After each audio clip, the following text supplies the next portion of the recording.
Ciertamente Alejandro Garmendia es un artista muy singular, todos son singulares, pero es singular por su capacidad por transitar entre prácticas artísticas, procedimientos, capacidad experimental, la música, el collage, la pintura, el dibujo, el cómic y poco el vídeo.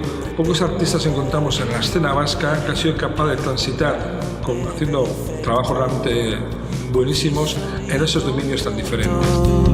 Milimetradamente calculada. Y yo creo que esa melancolía activa que le hizo ser un artista realmente ingenioso, yo creo que va a ser un poco el sello de su personalidad creativa. De joyeros venecianos,